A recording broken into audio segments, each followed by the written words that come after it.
Noches ya. Empezamos con nuestra sesión sincrónica del día de hoy, 28 de octubre. Eh, en este minuto que nos queda para iniciar formalmente y esperar a que la mayoría de nuestros compañeros se conecten, quiero hacer unas pruebas de sonido, quiero saber de la gente que se encuentra conectada, quiénes, si me pueden escuchar bien.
Buenas noches para todos. ¿Me escuchan bien?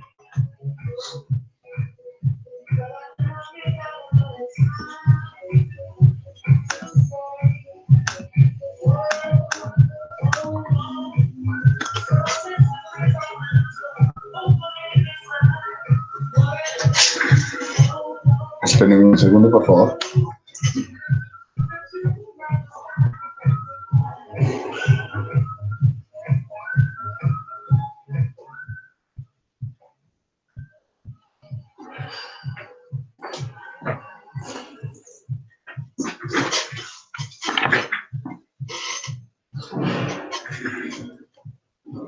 Buenas noches.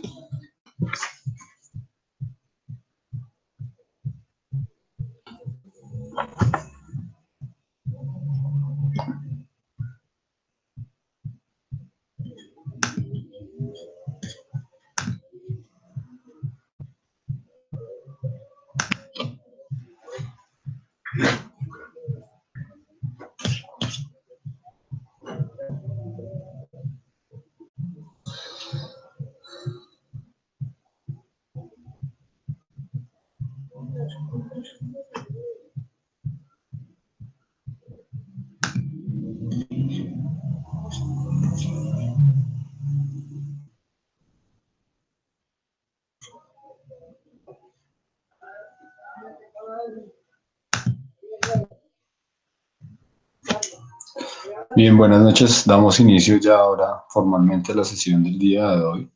Veo que tenemos apenas 5 integrantes que se han conectado a esta sesión sincrónica. Mm, Importante que para todos ustedes estas sesiones nos permitan tener como un espacio adicional de interacción.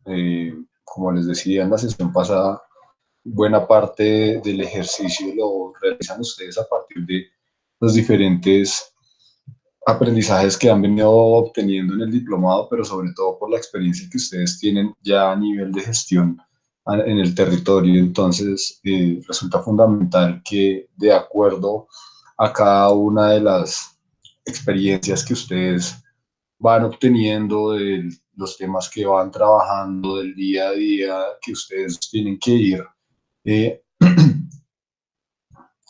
al que se tienen que ir de alguna u otra manera afrontando en cada una de las administraciones municipales, pues podamos enriquecer aún más este debate. En la sesión pasada, como lo veíamos, estábamos trabajando principalmente en lo que era la estructura del Estado y los mecanismos de gestión o de acción administrativa que se tienen para poder, de alguna manera, cumplir con los fines del Estado y de satisfacer las demandas y las necesidades sociales. Ahora ya en esta segunda parte entramos un poco más en materia en lo que es el fin de la gestión pública y sobre todo entendiendo que se debe construir en un escenario de posconflicto. En el transcurso de esta semana he estado haciendo unos aportes respecto de las participaciones que ustedes han tenido, principalmente en el foro de convivencia, en el que vemos sobre algunos temas puntuales que ustedes señalan, cuáles son los aspectos o las características que debe tener esa gestión pública en un escenario de posconflicto. Precisamente alguno de ustedes hacía público una pregunta en la que nos decía que cuáles eran los retos que tenía la gestión pública en un escenario de posconflicto y cuáles debían ser las características de esta gestión. Pues bien, buena parte de eso está representada en lo que muchos de ustedes decían, es un enfoque de derechos, un nuevo enfoque de hacer la gestión en el que se prima porque el bienestar general se pueda dar, no sin antes poder asociar ese bienestar general con la posibilidad de hacer o de contribuir al crecimiento de la misma sociedad. Entonces tenemos que, pues por un lado, ese crecimiento se mide en términos económicos o se puede medir en términos sociales. Lo que ustedes estaban viendo sobre todo en la última semana, la semana y media, es precisamente eso que tiene que ver con el crecimiento en términos sociales, cómo el capital social y cómo los recursos sociales son vitales como fin y como propósito o como medio para poder hacer una mejor gestión pública. Entendemos entonces que para poder hacer eh, uso de este capital social debemos reconocer entonces que hay unas particularidades en el territorio que tiene que ver principalmente con los habitantes y con lo que los habitantes logran desarrollar en principio como seres humanos, como sujetos de derechos y finalmente cómo estos en su conjunto como comunidad logran desarrollar un capital o un recurso social que es fundamental para sobre este poder apalancar o seguir construyendo o cimentar el desarrollo ya en términos sociales o económicos de una sociedad o de un grupo poblacional determinado. También entonces veíamos, hemos visto en estos espacios que, perdón un segundo, que veíamos en estos espacios precisamente la importancia entonces de reconocer también cuál es el alcance o cuál es la necesidad que tiene este capital social en lo que tiene que ver con este enfoque de derechos. Y es cómo la gestión o cómo la presencia institucional o la institucionalidad pública, como lo quieran entender o como lo puedan comprender ustedes desde la perspectiva que tienen, contribuye para que haya un goce efectivo de derechos. Entonces aquí ya empieza un poco la relación o a entretejerse la relación que tiene la gestión pública en un escenario de posconflicto, en la construcción de un tejido social o en la construcción de una sociedad en un escenario de convivencia de la manera más pacífica posible. Es la posibilidad de que todas las personas puedan tener un goce efectivo de los derechos y no simplemente la presunción de que tienen los derechos pero sin poder gozar de ellos porque existan limitantes o porque existan barreras en principio sociales o culturales o si lo queremos también un poco que tengan que ver con expresiones de violencia o que estas mismas se den por situaciones económicas. Recuerden que entonces allí también es importante o es vital la presencia del Estado en la medida que el mercado no puede por sí solo proveer todos los bienes que las personas necesitan para asegurar su bienestar. Esto es lo que se conoce como fallas de mercado. Entonces también allí en estos espacios donde la economía por sí sola no puede resolver las necesidades de las personas para que éstas tengan un goce efectivo de sus derechos, pues el Estado debe entrar a hacer esa labor precisamente mediante la provisión de servicios o de bienes públicos que se han determinado de acuerdo a las competencias que cumple cada una de las autoridades o cada una de las configuraciones administrativas que ha determinado la Constitución. Entonces, en principio tenemos al municipio, que es la principal autoridad, pues, la principal organización territorial, y dentro de esta organización territorial, al alcalde y a la administración municipal, que se encargan de resolver precisamente desde las competencias que le fueron asignadas esta situación. Y posteriormente las demás figuras de autoridad pública que se encargan ya en un escenario y en un ejercicio de democracia de poder garantizar precisamente que las decisiones que se toman desde la administración pública o desde la administración territorial tengan precisamente que ver con los intereses o con las necesidades de todas las personas. Entonces, hasta aquí yo creo que vamos claro y en principio haciendo este contexto o esta introducción también me gustaría saber ya de las personas que se encuentran conectadas el día de hoy, pues qué inquietudes o qué observaciones les ha surgido de los temas que han venido observando desde la última conexión o desde la última sesión que nosotros hicimos y que ya tiene que ver con este espacio, este escenario de profundización de lo que es la gestión pública y la organización del Estado a la gestión pública en acción para poder garantizar la construcción de un tejido social en un escenario de posconflicto. Entonces me gustaría que pues a través del chat claramente me hicieran saber sus comentarios o sus inquietudes. Perdón. Aquí les estoy escribiendo nuevamente en el chat.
Como les estaba diciendo hace un momento, si tienen la idea es un poco hacer esto más dinámico, que no sea una situación en la que me quede yo hablando toda la hora que tenemos para hacer este ejercicio, sino que podamos también entre todos irnos eh, complementando o generando un mejor aprendizaje a través de las experiencias que ustedes tienen en sus diferentes municipios en los que realizan la gestión y a partir de las opiniones o los puntos de vista o los criterios que le ha generado los temas que se han venido abordando en el diplomado. Entonces aquí vuelvo y les estoy escribiendo en el chat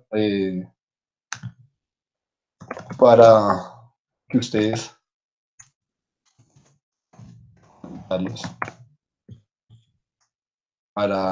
para que podamos entonces en esa misma medida ir interactuando, ir desarrollando las temáticas. Sería un poco engorroso que el tema solo lo desarrollara yo, más aún porque ustedes son los que tienen mejor conocimiento de esto que les estamos hablando, ya aterrizado al territorio, ¿no? Ustedes son los que de alguna u otra manera viven día a día la situación que se viene presentando, ¿sí? Entonces, es importante conocer esos puntos de vista que tienen. Yo veo aquí nombres de personas que en diferentes, digamos, por ejemplo, William ha hecho diferentes aportes en los foros, lo mismo que Lady. Entonces, no sé si tienen algo que decir en esta ocasión o los demás compañeros frente a esto. Inclusive aquí vamos a revisar algo también.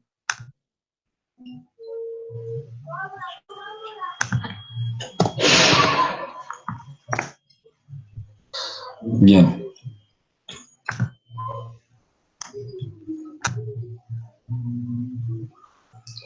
Aquí revisando unos consolidados de las que he venido haciendo acerca de las participaciones que ustedes han realizado en el foro pregunta.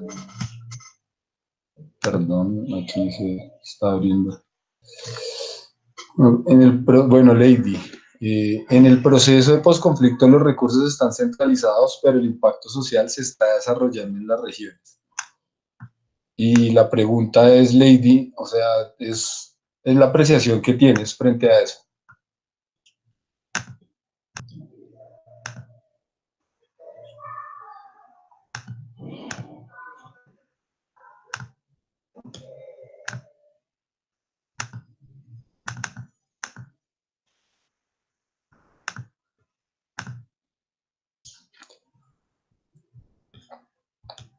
Miren, frente a esta situación, cabe recordar un poco cómo está la distribución de los recursos, control efectivo a estos recursos. Bueno, pues los controles efectivos, tenemos que entender un poco también o comprender un poco cómo se da el proceso de control de los recursos públicos en el país. Aquí, conociendo bien cómo se da ese proceso, pues sabremos si el control que se hace o que se está haciendo es efectivo o no. Tiene que ver en principio con el control que se hace a través de los organismos autónomos que la Constitución previó para tal fin, que son los entes de control. Entonces, en el caso inicial, la primera persona o el primer órgano que tiene la responsabilidad de velar por el buen uso de los recursos públicos es la misma entidad que los ejecuta, y después entonces ahí sí vienen los entes de control, que en este caso para el manejo adecuado de los recursos sería la Contraloría General. Y obviamente esta se desconcentra en cada uno de los territorios, de los departamentos y de los municipios. Entonces, aquí empezamos a ver el primer escenario de control. Recuerden igual que el decreto 1499 por el cual se adopta el sistema de gestión y desempeño, el anterior sistema integrado de gestión, ahora modelo integrado de planeación y gestión, propende por una cultura del autocontrol.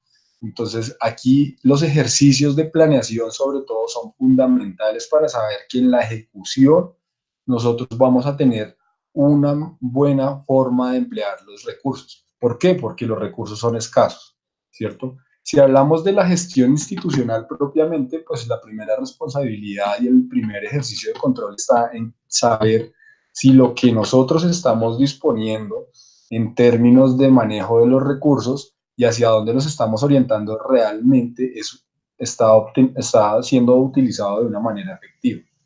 Entonces, en este sentido, sí podemos ver que en lo que nosotros estábamos revisando en nuestro diplomado, pues una buena forma de saber que los recursos se están empleando es a través de, o poder responderse la pregunta de si nosotros con lo que hacemos desde las alcaldías municipales estamos construyendo en principio capital social o recursos sociales sobre los cuales empiece a apalancar un proceso de desarrollo del territorio de la región, ¿cierto? Por un lado, si lo vemos desde la parte micro, que es en principio las entidades públicas que se encargan de hacer este ejercicio, y en segunda medida ya verlo a nivel de administración territorial y ver si realmente a través de los entes de control las entidades y la administración municipal están haciendo un uso adecuado de esos recursos. La tercera vía sería el control social.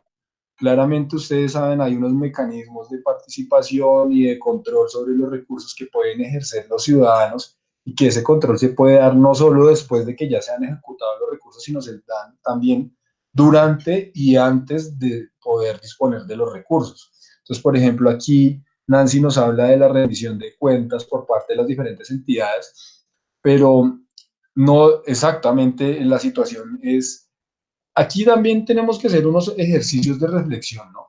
Porque esto que nos dice Nancy es muy cierto. Particularmente en las múltiples ocasiones en las que he estado trabajando en las entidades del sector público, algo que como ciudadano y como ser humano me molesta es que las rendiciones de cuentas se convierten en unos meros ejercicios en los que cada año o cada 6 meses, dependiendo de qué tan acuciosa sea la entidad, se hacen unos eventos en los que se pretende agrupar o aglutinar un buen número de personas. Ah, Natalia, perdón, qué pena, Natalia. Eh, Se aglutinan un buen número de personas y se muestran es como dentro de las metas hicimos todo perfecto, todo estuvo bien, y una duda que a mí me queda, o sea, si lo ve uno como ciudadano es, si las cosas se están haciendo bien, entonces ¿por qué aún tenemos problemas sociales? ¿Por qué aún tenemos necesidades sociales? ¿Por qué los niveles de pobreza y sobre todo de las personas que se encuentran en condición de pobreza extrema no disminuyen de la misma forma como se ve la gestión de las entidades, que todas en su rendición de cuentas muestran que el ejercicio se hace súper bien y que se cumple con las metas? Entonces aquí nos enfrentamos a una de dos situaciones. O se está planeando no de la mejor manera porque se quedan cortos ante el alcance, entonces obviamente siempre se va a ver que las metas se cumplen, que las cosas se hacen, que la gestión se hizo bien y que los productos se están generando, o que realmente la gestión, aunque ahí no podemos decir que las personas o que las entidades no hacen una gestión, sí no la estamos orientando de la mejor manera y al final nos damos cuenta cuando tenemos que ir a rendir cuentas que nos hace falta, pero tampoco hacemos un ejercicio de conciencia como un ejercicio de autorreflexión de decir, bueno, mostremos las cosas como son, digámosle a la ciudadanía, estamos gestionando, estamos cumpliendo, pero tenemos estas situaciones en las que todavía tenemos pendiente y necesitamos seguir trabajando en esto. Entonces, Natalia nos dice que precisamente los diferentes videos de rendición que hacen los ministerios, que siente que falta mayor descripción de cómo se invierten los recursos y sus etapas para ejecutarse. Bueno, además de todo eso, que cuando se hacen las rendiciones de cuentas hay una estructura legislativa, hay una legislación ya al respecto que dice que las rendiciones de cuentas deben orientarse principalmente a mostrar cómo se han gastado los recursos y qué resultados se están obteniendo del uso de esos recursos. Entonces nos muestran como cifras globales. Nos hemos gastado o el porcentaje de compromiso de los recursos ha sido del 80%. Entonces, no, súper bien. O sea, ya comprometimos el presupuesto. Las metas que se alcanzaron van al 70 o al 80%, no, súper bien. Pero no nos muestran como la parte del detalle, de la esencia que tiene. Bueno, nos gastamos estos recursos, tanto dinero, en tales acciones, en tales actividades, en lograr tales situaciones, para ver si realmente lo que se está haciendo con el ánimo de resolver situaciones, problemas o necesidades que aparte de resolverlas, también permitan construir capital social y que permitan en general formar capital en términos económicos. Y esto es básicamente que las personas tengan condiciones para que ellas promuevan su propio desarrollo. No es, unas, no es que se dé un asistencialismo por parte del Estado constante en el tiempo, ¿sí? O sea, que se mantenga perpetuidad en el que siempre vamos a tener pobres y el Estado siempre va a tener que estarle dando a todas las personas, sino que haya un proceso asistencial mientras que las personas logran adquirir unas condiciones en las cuales las personas puedan surgir por sus propios medios y lograr su desarrollo. Eso es lo que uno quisiera ver en las rendiciones de cuentas, pero como no es lo que uno puede observar, entonces el ejercicio que nos queda por hacer es en materia de control social, que más que control social es un ejercicio participativo de gobierno abierto, si se quiere, de colaboración, de participación y de transparencia, en el que nosotros invitemos a los ciudadanos como, oiga, mire, estamos desarrollando estos proyectos, acompáñenos, hagámoslos, ejecutémoslos, implementémoslos.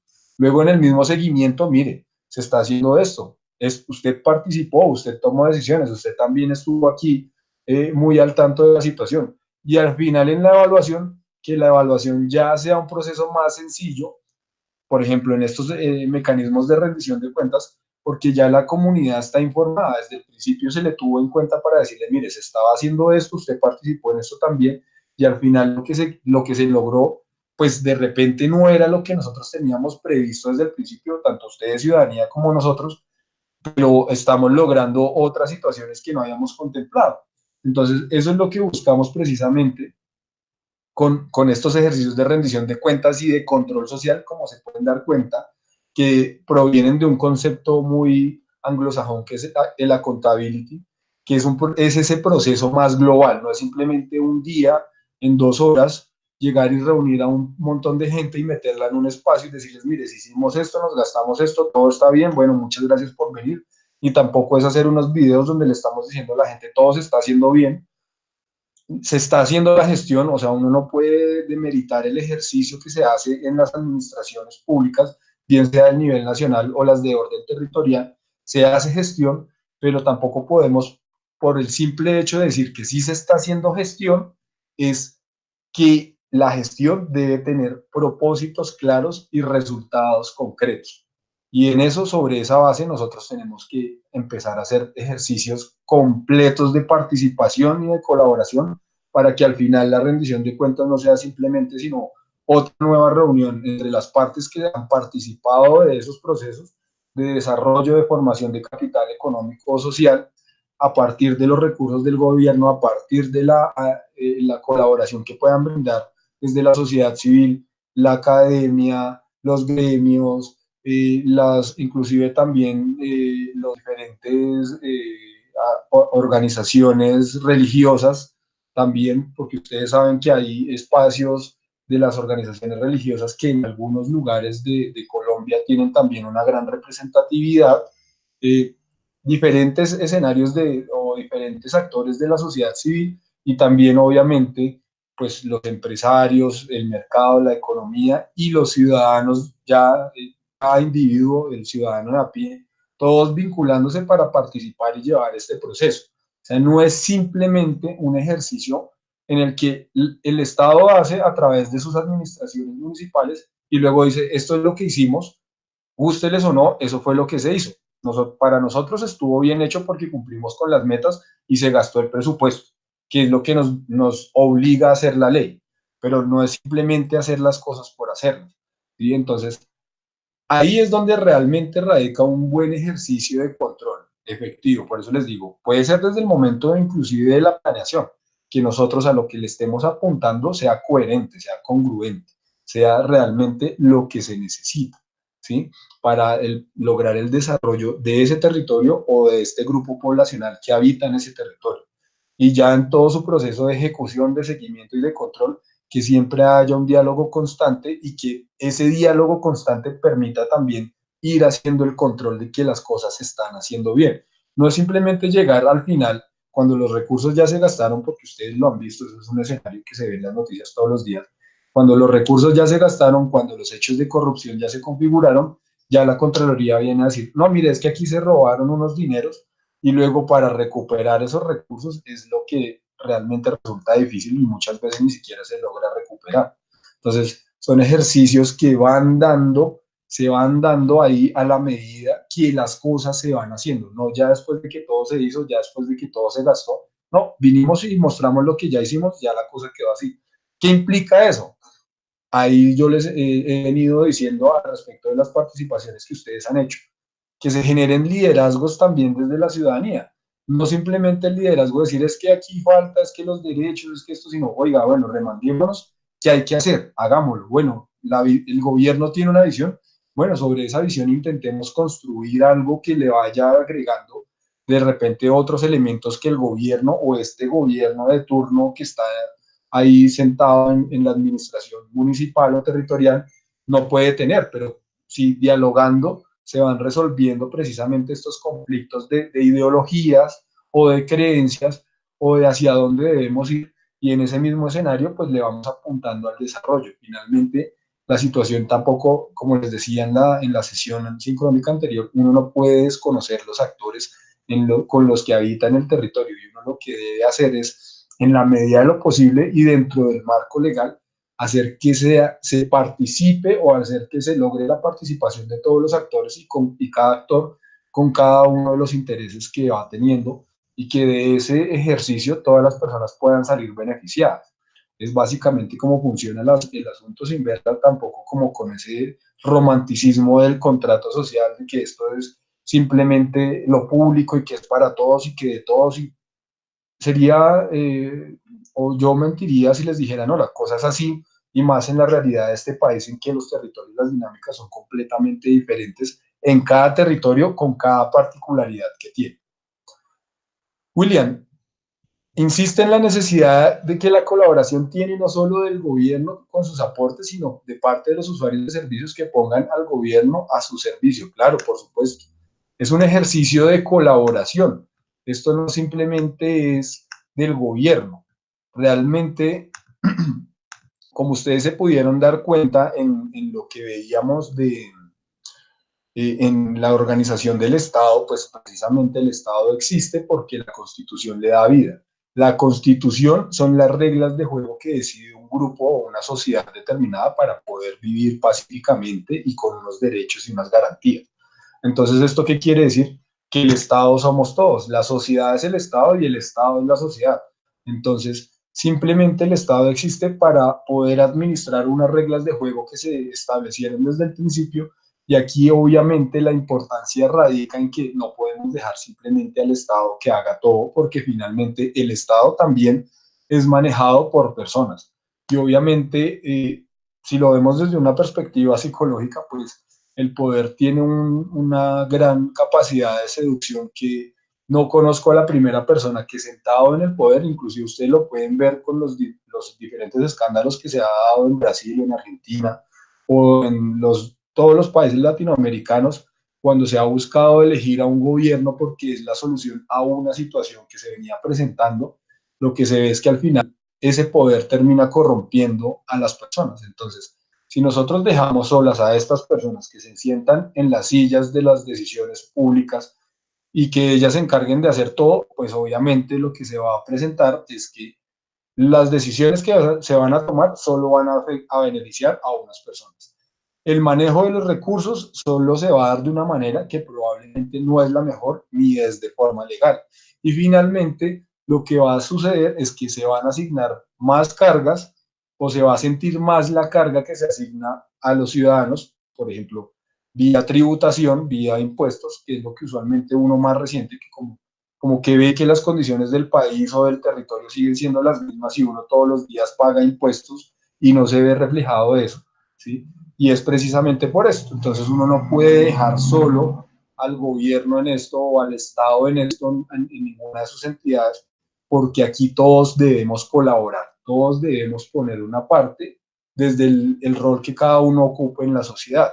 Entonces aquí sí comparto completamente la visión que tiene William frente a este ejercicio de colaboración. Y esto va muy en sintonía a lo que nos planteaba Natalia de cómo hacer un control efectivo. Pues el control efectivo es que uno esté participando constantemente de las decisiones públicas o de la implementación de esas decisiones, ¿sí? No simplemente haciendo oposición porque no se siente uno, digamos, de acuerdo con lo que se está haciendo por parte del gobierno, sino como, bueno, yo no estoy de acuerdo con la decisión que se tomó, probablemente, pero si yo me alejo, si tomo una posición de mantener distancia, pues lo que estoy dando es mi posibilidad de participar, de decidir y de actuar, la estoy dejando en manos de terceros y que esas personas actúen. Y finalmente yo no voy a poder decir después, no, es que esto lo hicieron mal y esto ya no se puede hacer nada porque finalmente es lo que realmente lo que se debe evitar, ¿sí? ¿Qué deben hacer las administraciones municipales de repente desde la perspectiva que puedan tener ustedes como servidores públicos? Pues entonces es ver de eso que gestionan a diario desde las entidades y ver de qué manera se hace partícipes a las personas de acuerdo a las temáticas que tratan. Entonces, por ejemplo, si hablamos de una situación que tenga que ver con una problemática rural, pues obviamente a quienes hay que vincular en primera instancia es a las personas que viven en el campo, que tienen su sustento de él, y en segunda instancia a quienes se ven beneficiados o afectados directa o indirectamente de las situaciones que suceden en ese espacio social, territorial y económico. y entonces empezar a ver cómo se articula. Esa es la labor que debe desarrollar el gobierno, la de coordinar, la de articular, cómo se articulan los diferentes actores para que todos puedan contribuir en una solución que le permita a todos obtener un beneficio de eso que se está buscando o ese problema que se está buscando solucionar. Entonces, eso es lo que se debe hacer y en eso comparto completamente con William, que dice que precisamente las personas deben ser autosuficientes, que los escenarios o los grupos de interés o los grupos de personas deben ser autosuficientes y que la gestión no quede en elefantes blancos y el posconflicto sea productivo y duradero. Sí, por supuesto. Lo que se debe buscar en principio en el posconflicto es que todas las personas sean productivas y en segunda instancia, o no, pues no poniéndolo en una jerarquía en un nivel de importancia, que la gente sea productiva y que se le respeten sus derechos. Ese es el efectivo goce de derechos. Si me lo preguntan a mí desde la experiencia que yo tengo. Desde que una persona tenga las herramientas para que pueda producir y de ese producido o de ese producto derivar su sustento y el de su familia, yo pienso que es la mejor fórmula de que la gente se vea en menos, incida menos en actos delictivos o que incurra menos en estas situaciones como víctima o como victimario. Y que le respeten los derechos y que la justicia sea ágil en resolver las situaciones que se presentan cuando se vulneran los derechos de las personas, es la segunda situación que se busca en esta construcción de una sociedad pacífica y estable y duradera. Entonces así, ahí comparto la situación. Lady nos dice, una percepción de la comunidad es que están siendo convidados a participar de los programas de desarrollo, sí, PEDETs, sí, los programas de desarrollo territorial, sí, pero ahora temen que no haya los recursos para poder ejecutarlos. Pues es una situación, Lady, muy importante. Las organizaciones religiosas estamos en el Caquetá constituyendo el Comité de Libertad Religiosa y de Culto y participar e incidir en los procesos de reconciliación en el país. Mira, ahí tocas dos temas, Lady, que considero muy importantes y tiene que ver precisamente con los recursos. Ahí venía la segunda situación de cómo hacer control a los recursos y es de los que ya no están en manos de las administraciones territoriales, sino que vienen desde la misma nación. Existen dos fondos que financian estos procesos de posconflicto que creó el gobierno nacional. Los dos fondos con una buena cantidad de dinero, solo que los dos fondos tienen unas fuentes de financiación que no son tan estables en el tiempo en la medida en que, por un lado, una se financia de las condiciones en las que se encuentra la economía del país porque se alimenta de los tributos y obviamente pues ya ustedes han visto todo el debate que se ha suscitado en el último mes con la aprobación del presupuesto en el que se dice que hay una desfinanciación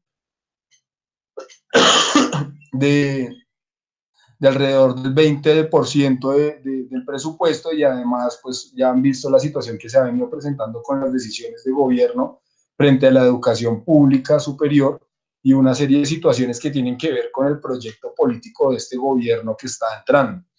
Entonces aquí vemos que por ese lado la situación es un poco compleja.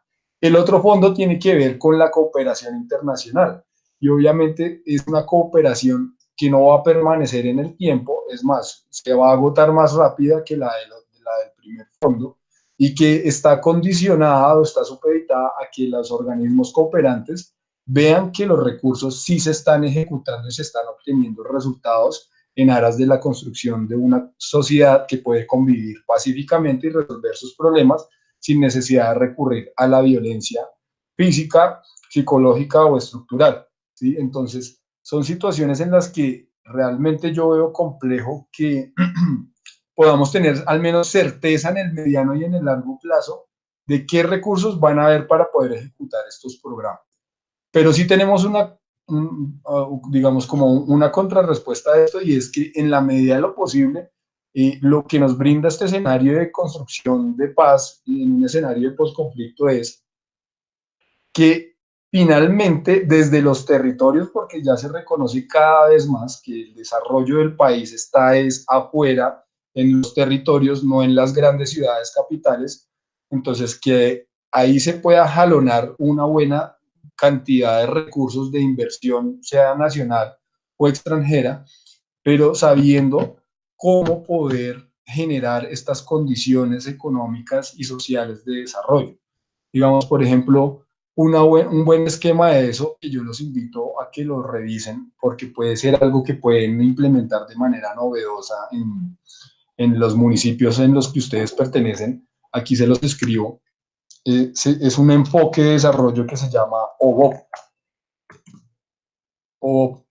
Eso traduce básicamente un pueblo, un producto.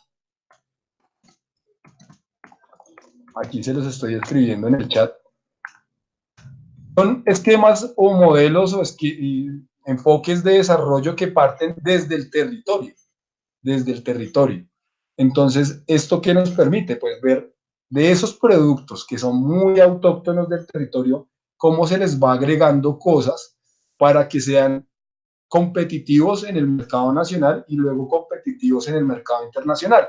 Y conexo a eso, obviamente para generar ese producto se sabe que se necesitan unos insumos que se vayan creando, hay unas cadenas productivas a partir de ese producto y que eso sea un rasgo identitario de cada territorio y que permita un desarrollo endógeno, es decir, al interior del territorio con lo que hay en el territorio.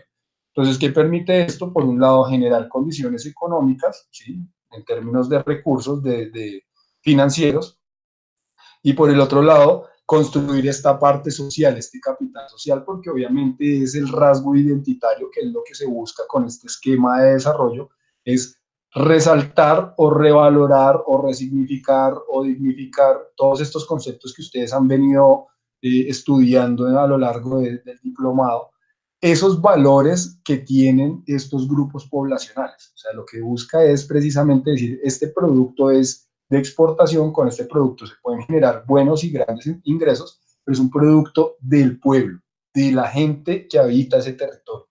Entonces, obviamente, ahí se va construyendo sociedad y se va construyendo desarrollo en términos económicos, y eso puede ser un buen esquema.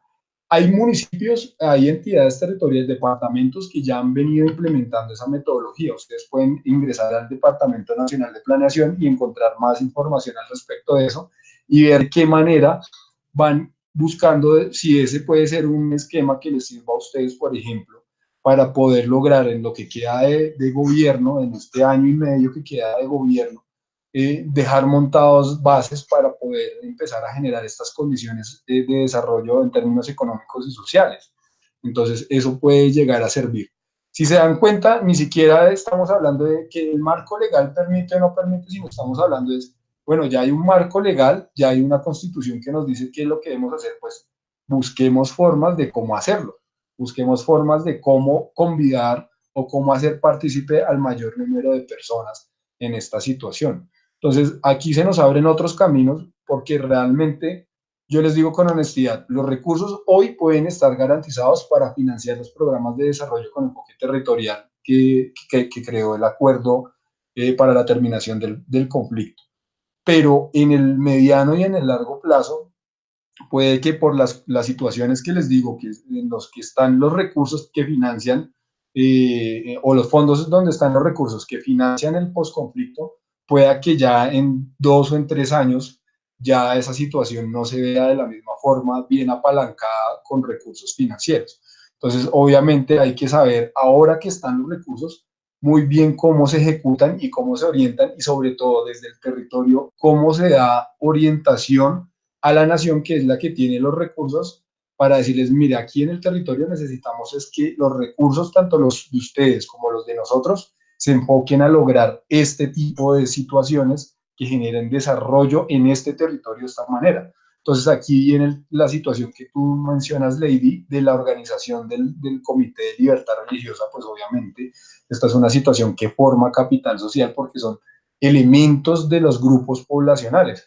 Obviamente lo que se busca aquí es también, de alguna u otra forma, estructurar el tejido social en el que realmente se respeten las creencias múltiples de las personas, y que esto también nos permita tener una visión de sociedad y una visión de cómo producir de formas diferentes, o sea, una cosmovisión completamente diferente. Entonces, aquí, aunque les parezca que no hay mucha relación entre una cosa y otra, sí la tienen. Un ejemplo claro puede ser, digamos, en el pasado, lo que era el trabajo para los católicos ortodoxos y lo que era el trabajo para los protestantes, o lo que era el cobro de interés para los cristianos y lo que era el cobro de interés para los judíos. Entonces, eran situaciones que no comulgaba la religión con esos medios o esas formas productivas o económicas, pero que en otros tipos de creencias sí eran posibles y que obviamente ustedes se dan cuenta hoy en día que buena parte de la banca a nivel mundial la manejan precisamente los judíos. Son personas que han venido trabajando desde hace 4 siglos, 5 siglos atrás en este tema de los bancos y son los que han creado todas las fórmulas de lo que hoy el mercado financiero y de los bancos se conoce en esta materia de producción o mercados financieros, ¿sí? Entonces dense cuenta que inclusive, aunque sea una cosa que uno pensaría que no tiene nada que ver con otras situaciones, sí tiene que ver porque construye sí, tradición, construye costumbres, construye rasgos identitarios de una sociedad y construye también bases para que esa sociedad, con sus rasgos identitarios y culturales, también construya una economía que le permita garantizar la producción que requiere para satisfacer sus necesidades. ¿Sí? Natalia, la desinformación y el desinterés de los ciudadanos se convierte en cómplice de los hechos de corrupción, por supuesto, pero ¿de dónde surge eso? Es un círculo vicioso en la que desde el principio nosotros lo que estamos haciendo o lo que de alguna u otra manera nosotros como servidores públicos desconocemos es que traer a la gente, hay que procurar traer siempre a la gente, hay que abrir los espacios, hay que llamarlos, hay que estarlos jalando constantemente, porque la cultura en este país durante el último siglo ha sido, es por el contrario, alejar a la gente. Han sido unos rasgos hasta cierto punto de la historia de nuestro país, formas de gobernar muy autoritarias y muy totalitaristas que han hecho es como la gente aquí nada tiene que ver, la élite gobernante toma las decisiones, ustedes simplemente acatan.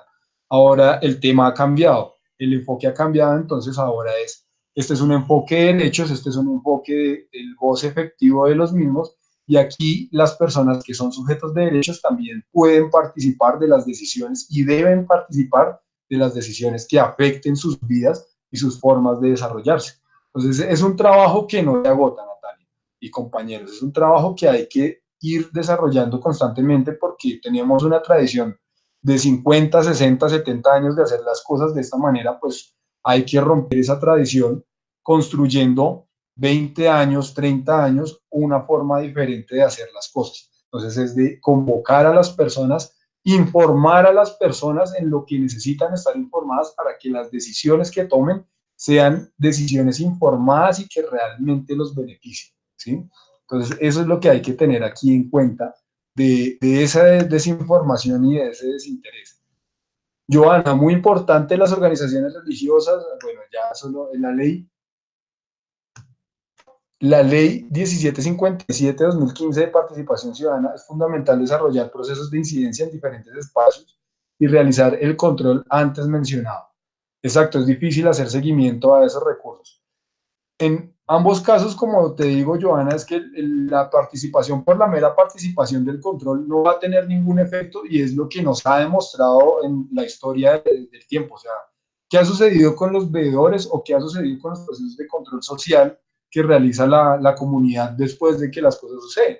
Pues obviamente es desafortunado tener que hablar de esto, pero es la situación que pasa en nuestro país. Esas personas son las personas que usualmente persiguen y que son las personas que son objetivo, digamos, si se quiere de esa manera, un objetivo militar de grupos al margen de la ley que pretenden es como alinear a toda la sociedad en un solo enfoque o en una sola visión.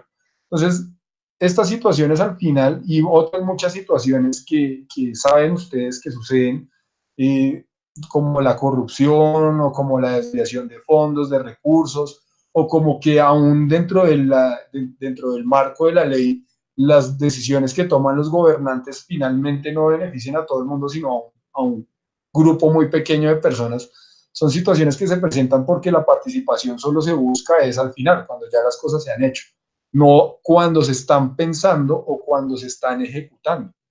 Inclusive te digo, Joana y compañeros, que la misma ley 152, que es la ley del plan de desarrollo o la ley para la planeación del desarrollo en Colombia, establecía desde el principio que debían crearse mecanismos de participación para la formulación de los planes de desarrollo territorial. O sea, desde el 94 estamos hablando de esto, ¿sí?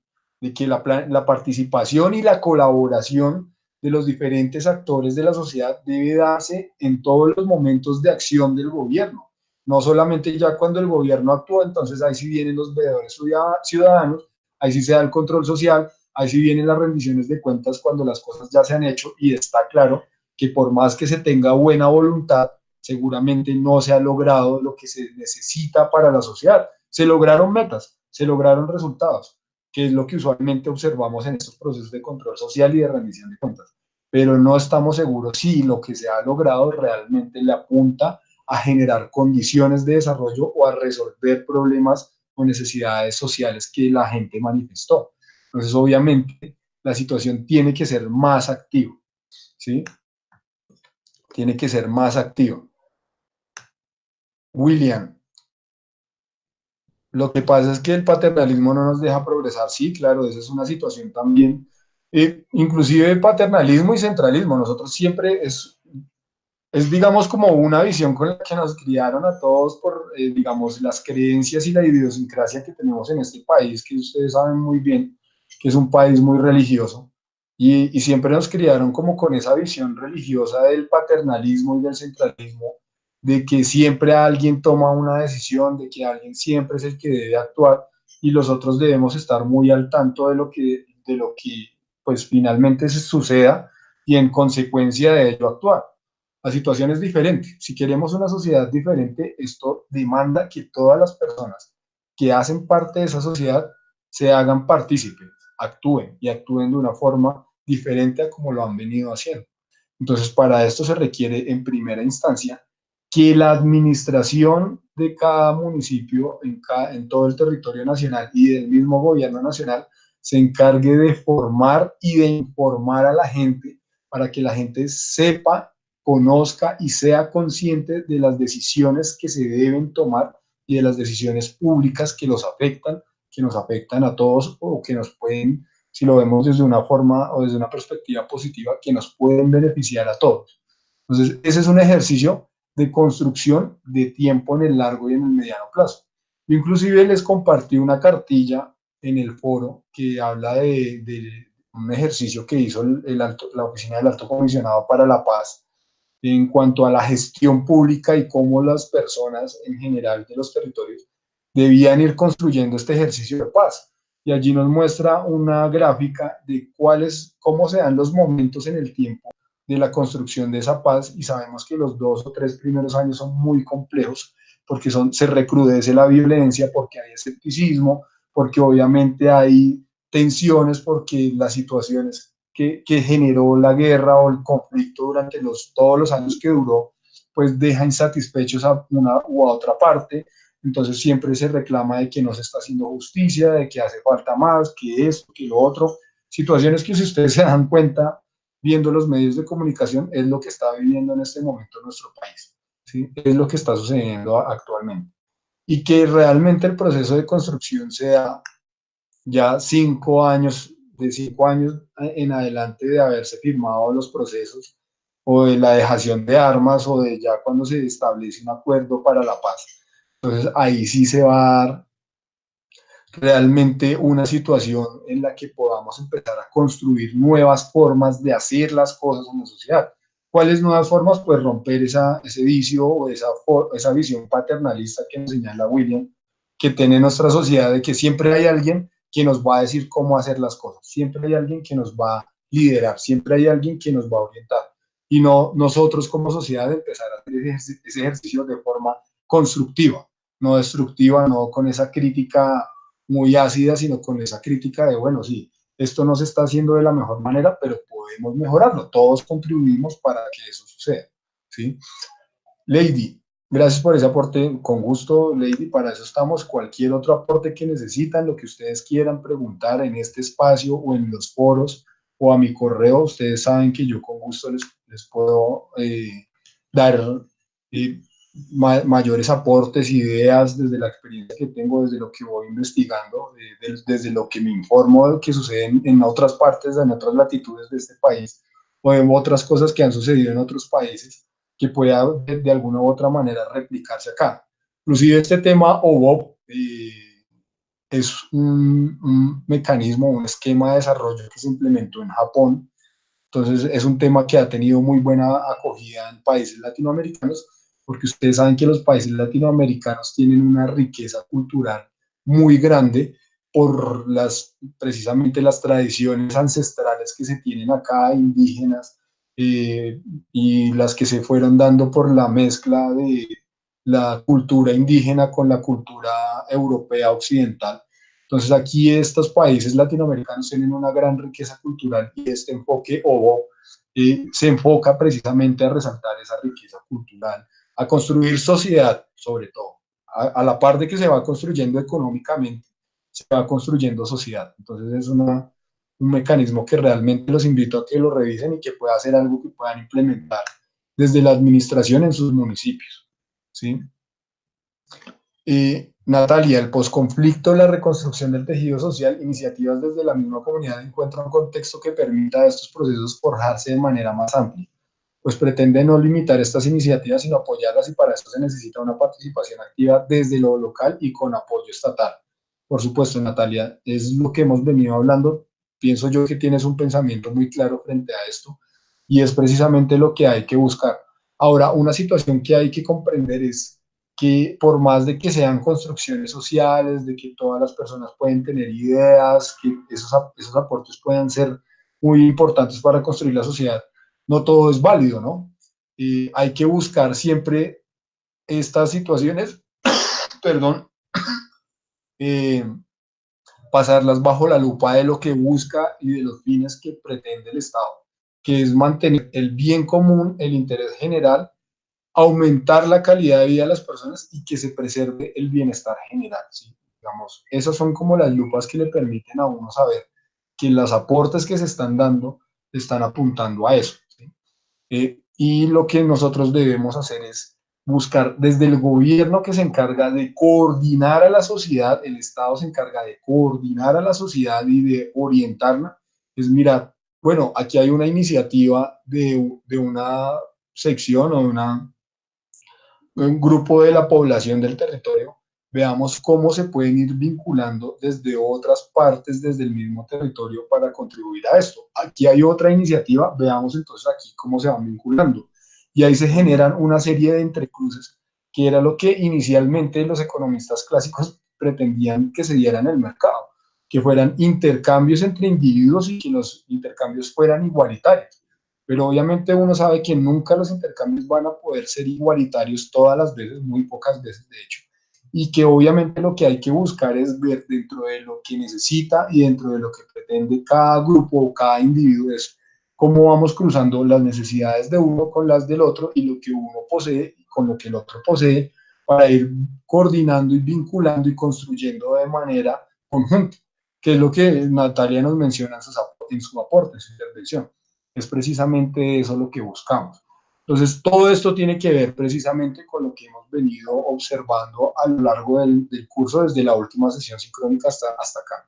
Cómo se construye el tejido social, cómo se resignifica a las personas, cómo se reconoce a las personas como sujeto de derechos para que el enfoque de derechos realmente sea útil a la gestión pública, cómo se va construyendo capital social y cómo el recurso social permite apalancar mecanismos de desarrollo, cómo la resolución de los conflictos se da en escenarios de convivencia pacífica, no a través de mecanismos violentos, de la manera en la que se hace partícipe a todas las personas del desarrollo de las decisiones, se hace colaborador a todas las personas y actores de una sociedad para que todas las personas se sientan que pertenecen y que esto es lo que también les va a beneficiar a ellos y que de esta manera no se está generando ningún tipo de acción que vuelva a generar nuevamente daño para otro grupo de personas, en la medida que vamos vinculando al mayor número de personas posibles a participar.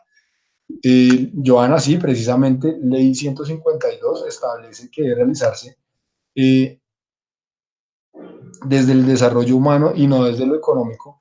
Pues, Joana, Lady, realmente, si, siendo honestos, el proceso o el enfoque de desarrollo humano es un enfoque economicista. Obviamente se busca que el fin último de todos los elementos económicos sea el desarrollo de las personas a partir de unos indicadores o unos índices que miden si lo que se está haciendo en términos productivos le está construyendo, le está aportando, le está contribuyendo o no a este tema de desarrollo humano. ¿Sí? Ustedes pueden ver este enfoque de desarrollo humano precisamente viene de unas teorías de Amartya Sen, un economista muy reputado a nivel mundial, ganador del Premio Nobel de Economía, y de Martha Nussbaum, otra economista. Ellos obviamente examinan que el modelo tradicional de crecimiento económico, de simplemente buscar que crezca el Producto Interno de un país y de garantizar los factores de producción, no es todo el ejercicio, sino que simplemente se está viendo al medio como un fin. Ellos dicen, el fin último es lograr que las sociedades vayan dando saltos de calidad en el tiempo. Y ese tema se da desde un enfoque de desarrollo desde el humano mismo. Entonces, este enfoque de desarrollo humano, pues, es un tema que proviene desde la ciencia económica, aunque no sea puramente económico, pero sí viene de la ciencia económica. Entendamos que la economía no es simplemente asegurar la riqueza, sino es precisamente ver de qué manera se hace el mejor uso de los recursos que son escasos. Eso es el problema de estudio de la economía. Y obviamente dentro de lo que pretende resolver la economía, que ese es el mejor uso de los recursos, está cómo se va asegurando una riqueza para que las generaciones presentes y futuras puedan ir garantizando que tienen los recursos necesarios para ir resolviendo sus problemas presentes o futuros. Entonces ahí es donde ya se empieza a vincular el concepto de acumulación de capital o de riqueza a la ciencia económica y a la perspectiva económica. Entonces, usualmente uno se queda con la última parte, con lo de acumular riqueza y ve eso como algo malo o pretende de alguna u otra manera pues satanizarlo, ¿no? Pero miren que lo que nos habla el diplomado, sobre todo en el último módulo de formación de capital social, tiene que ver precisamente con esto. Es con los medios que desarrolla, por ejemplo, si lo vemos desde la perspectiva de capital humano, qué conocimientos está adquiriendo la sociedad en sus individuos para lograr nuevos mecanismos de desarrollo. ¿Sí? Muy desde hoy en día nuestra población, ¿qué sabe hacer? Entonces es recolectora, cultiva, cosecha, siembra, listo. Ahora, preparándola, formándola, ya no solo hace esto, sino que también puede generar máquinas que hagan que este proceso de cultivar, de cosechar, de recoger, sea más eficiente, es decir, se haga más rápido con menos recursos. Entonces, obviamente, ya esto da un salto de calidad, porque antes las personas solo sabían hacer esto, ahora las personas saben hacer esto para que esta actividad se vuelva más eficiente. ¿Sí? Entonces, eso, digamos, es formación de capital humano que tiene que ver más con lo social, pero que también repercute sobre lo económico. ¿Sí? Claudia, explicarme el significado de OBOB y para qué sirve, es que me tocó pararme. Bueno, OBOB es un enfoque de desarrollo endógeno. OBOB traduce o lo que significa OBOB es una frase en inglés que es One Village, One People, un pueblo, un producto, traduciría, digamos, al castellano. Y lo que se busca es potenciar un producto que es propio, que es autóctono de un territorio, de un pueblo, y que ese producto se va desarrollando con unas condiciones o con unos, digamos, requisitos de calidad que le permite irse posicionando en el mercado nacional y luego en mercados internacionales, y que en la medida que ese producto se va desarrollando, como cualquier otro producto, requiere de unos insumos para que se genere.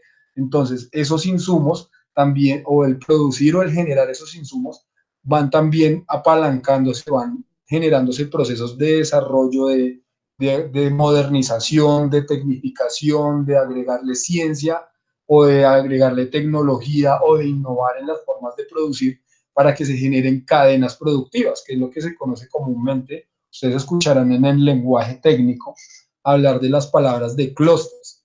Entonces, obviamente es un producto insignia, un producto bandera, que en la medida que se va desarrollando, pues va desarrollando las demás partes de la economía que se encargan de generar este producto. Es decir, los insumos que se requieren para generar este producto también van desarrollando ahí un mercado que obviamente se va potenciando y se genera una cadena productiva, y lo que se busca es resaltar que este producto y que este proceso no se haga de parte de capitales extranjeros o privados, sino que sea la misma comunidad la que va desarrollando las herramientas, la que va agregándole la tecnología, a la que van formando para que esta misma sea la que se encargue de producir este producto y de administrar precisamente la comercialización y la distribución de este producto en otros mercados.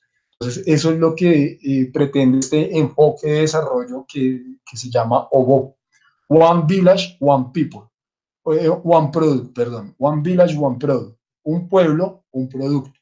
Entonces, vuelvo y les repito, ustedes pueden consultar, yo les voy a enviar de todas maneras en el curso de esta semana, si no se los envío mañana, se los estaré enviando el lunes, la guía que elaboró el DNP precisamente para este ejercicio.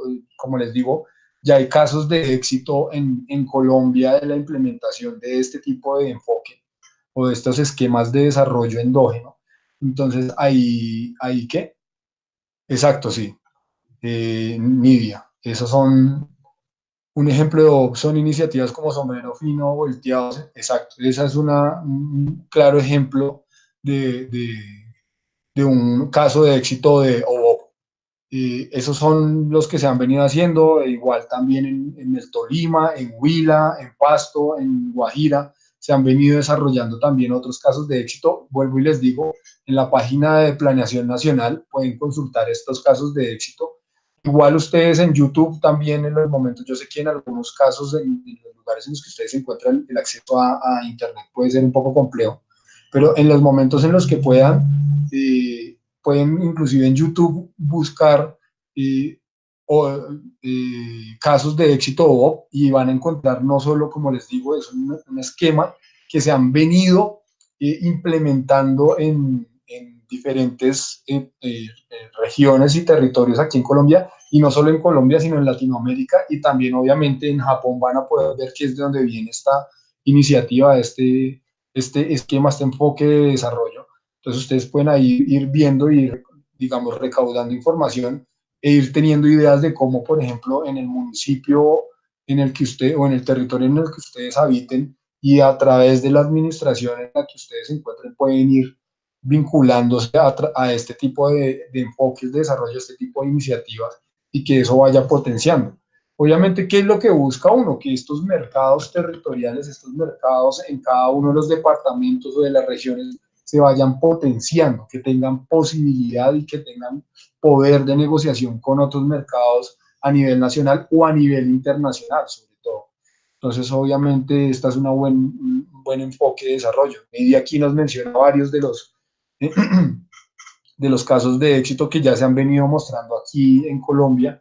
Eso lo pueden encontrar, vuelvo y les digo, en la página de planeación ahí también, o en YouTube. Ustedes lo buscan, también van a encontrar qué es lo que se hizo, que son productos que realmente lo único así raro, o más bien ustedes podrán ver y decir, ah, no, pues era algo tan sencillo. Pues mire, a veces no necesita hacerse mucho, sino se necesita hacer lo que es concreto, lo que es necesario en un momento determinado. Entonces, eso es lo que resalta un poco este esquema de producción. Otro, digamos, puede ser el que tiene el Sistema Nacional de Ciencia, Tecnología e Innovación, que es el modelo de la triple hélice, que busca precisamente en iniciativas de innovación y de producción tecnológica vincular al gobierno, a la academia o a las universidades, y a las empresas o a la industria, particularmente, para que se vayan desarrollando procesos que vinculen a los tres y que eso le garantice a los tres algún tipo de beneficio, ¿sí? Entonces, eh, eso es, digamos, lo que ustedes podrían empezar a ver, otras maneras de hacer las cosas, otras formas de lograr o de buscar el desarrollo que sea desde el territorio, rompiendo esta visión paternalista de la que nos hablaba hace un momento, eh, William, perdón, de ese paternalismo que siempre estamos esperando o que desde la nación nos resuelvan el problema o en el territorio como que la administración sea la que resuelva y desconocemos que hay otros actores que son importantes para el desarrollo de una sociedad y más en cada uno de sus territorios, ¿cierto? María Fernanda, es interesante que se aborde el tema de iniciativas con población indígena y esto a su vez con la toma de decisiones plenamente informadas, por supuesto, María Fernanda. Una situación que nos plantea el posconflicto, inclusive uno de los compromisos que hizo este gobierno nacional tiene que ver con darle mayor importancia y trascendencia a los pueblos indígenas en Colombia. De hecho, una deuda pendiente que tiene este país frente a ese tema desde la Constitución del 91 es reglamentar a través de una ley el poder constituir entidades territoriales indígenas, no solo los resguardos que son los que ya existen hoy en día, sino una entidad territorial tal como un municipio o un departamento en la que a un pueblo indígena se les reconozca no solamente el territorio, sino también la posibilidad y la facultad de administrarse a sí mismo. ¿Sí? Entonces, digamos, esos son los compromisos que se establecieron en este periodo de gobierno por en este gobierno de turno a nivel nacional. Esperemos a ver hasta dónde se le puede dar alcance a eso, pero es una clara necesidad, es una evidente necesidad de que aquí hay otras visiones y otras formas de hacer las cosas que probablemente sean más acertadas o más aproximadas a lo que realmente se requiere para nosotros y que se compadece de lo que tenemos también como riqueza ambiental, natural, y que se pueda explotar de la mejor manera de y que esto sea sostenible en términos ambientales, ¿cierto? Entonces, no más como por mencionar un tema de los múltiples temas que se pueden llegar a generar de lo que puede hacer esta nueva visión, enriqueciéndola con estas cosmovisiones ancestrales indígenas, este conocimiento ancestral que se tiene de parte de estos pueblos indígenas en todo el territorio nacional, ¿sí? Especialmente, digamos, en el Cauca, que es en toda esta región de Cauca, del Valle, de Nariño, donde hay una fuerte, digamos, influencia de los pueblos indígenas sobre las situaciones y las decisiones que se toman en términos públicos. No quiere decir que en el resto del país no hayan pueblos indígenas, no, pero allí es donde uno observa que hay con mayor fuerza porque es donde hay mayor número de resguardos estas situaciones. Inclusive podría decir yo que en Cauca uno podría decir que la minoría no son los pueblos indígenas, sino somos nosotros los mestizos orientales, ¿sí? Entonces, es una situación que obviamente hay que reconocer porque son las características y son las condiciones de ese territorio y ahí es que vincular a las personas y hay que ver esas otras formas de ver y de hacer las cosas, ¿sí? En India se fortalece tanto la producción con desarrollo económico como la cohesión social. Las comunidades trabajan en propósito que hace parte de sus raíces, de su tradición. Lo anterior hace que los conflictos puedan ser superados, por supuesto. Si así se dan cuenta, los estudios indican que la mayoría de conflictos internos en los países en principio surgen por causas sociales, es decir, por situaciones que la gente o demandas o necesidades sociales que nunca se resolvieron y que la gente siente que es una deuda que tiene el Estado con ellas, pero posteriormente se van transformando y finalmente estos conflictos resultan siendo más por temas de índole económico. En el caso de nosotros, una buena parte de eso se ve reflejado en que la economía en la que se ha sustentado gran parte del conflicto que hemos vivido, no solo con las guerrillas, sino con otros grupos al margen de la ley, tiene que ver con economías ilegales, ¿cierto? Entonces, obviamente el narcotráfico es una de esas economías ilegales y entonces ahí es donde se van derivando situaciones que causan conflicto y violencia.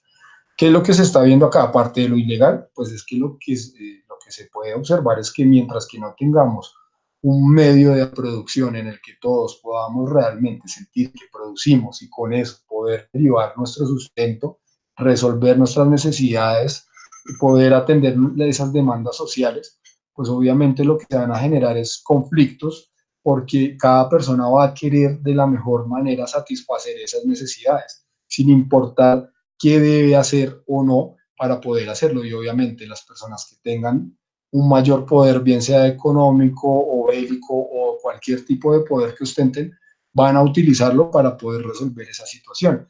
Ya ahí, como les decía, no se trata de que compita una con la otra.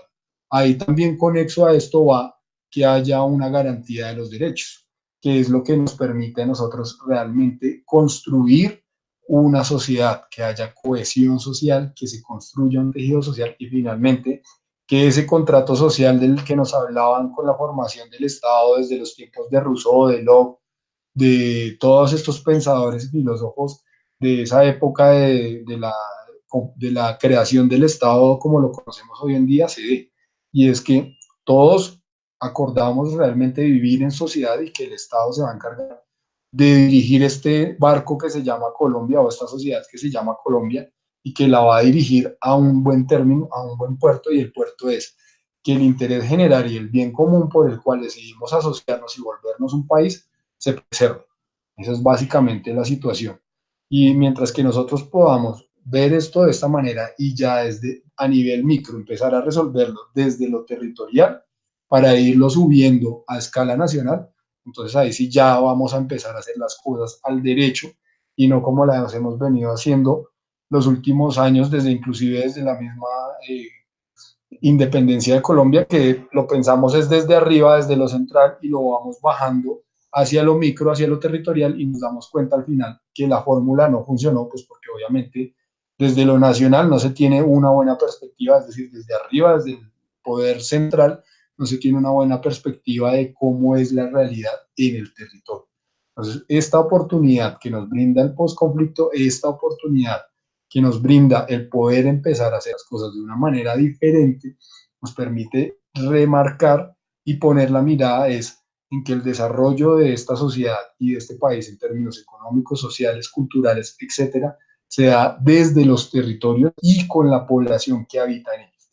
Es digamos como una buena conclusión que podemos de todo lo que ustedes han venido aportando, de lo que yo les he venido comentando, se les puede ser una buena conclusión para esta sesión sincrónica del día de hoy, que ha sido bastante enriquecedora. Todas las personas han hecho grandes aportes que espero realmente les sirva al resto de participantes para ir enriqueciendo estos procesos. Entonces, yo creo que ya por el día de hoy podemos terminar la sesión, no sin antes decirles nuevamente, invitarlos a todos ustedes a que sigan participando de las actividades del diplomado, como se dan cuenta, junto con estas sesiones sincrónicas, junto a lo que vamos haciendo de aportes en los foros, en el foro de convivencia, en los foros académicos, nos van enriqueciendo y nos van generando otras visiones diferentes, otras formas diferentes de hacer las cosas es lo que nosotros realmente necesitamos en principio desarrollar, que podamos tener conocimientos diferentes, formas de hacer las cosas de manera diferente a lo que venimos haciendo y empezar a darle mayores herramientas a las administraciones municipales, a los servidores públicos de estas administraciones, a las personas que habitan estos territorios, para que en conjunto se empiece a lograr este escenario de convivencia pacífica y de desarrollo desde el territorio para todo el país. Entonces, espero que sigan participando. Muchas gracias nuevamente por participar en la sesión el día de hoy. Estaremos en contacto. Recuerden cualquier duda, inquietud, comentario que puedan tener frente a estos temas o alguna situación en la que quieran algún consejo o asesoría frente a lo que estamos haciendo y frente a lo que es su labor diaria como servidores públicos. No duden en consultarme, no duden en contactarme si lo quieren hacer de manera pública en los foros o si lo quieren hacer ya de manera individual al correo, yo estaré pendiente para poder resolver. Obvio sería muy grato que lo hicieran de manera pública para que con sus dudas y con sus inquietudes podamos también, en la misma manera en que yo pueda generarles una respuesta o que otro compañero, inclusive otro participante, pueda darles también su perspectiva y con esto una solución a sus inquietudes, mucho mejor. Eso le contribuiría mucho a este ejercicio de formación que están llevando ustedes en este diplomado de gestión pública en un escenario de posconflicto. Entonces, muchas gracias nuevamente. Les agradezco a todos por haber participado de este ejercicio el día de hoy y quedamos atentos ya para el último ejercicio de sesión sincrónica. Eh, Realmente ha sido muy grato para mí compartir con ustedes estos días en estas sesiones y en lo que hemos venido compartiendo en el diplomado. Entonces, que tengan una feliz noche y nos seguiremos hablando en el transcurso de la semana. Yo les voy a enviar el material que les digo, igual ustedes estén consultando, yo les voy a enviar links también para que vayan revisando otra información que les pueda ir sirviendo como de refuerzo de lo que van a estar viendo en el diplomado. Entonces, realmente es un gusto haber estado el día de hoy. Que terminen de pasar una feliz noche y éxitos en esta semana que inician el día de mañana. Que estén muy bien. Hasta luego.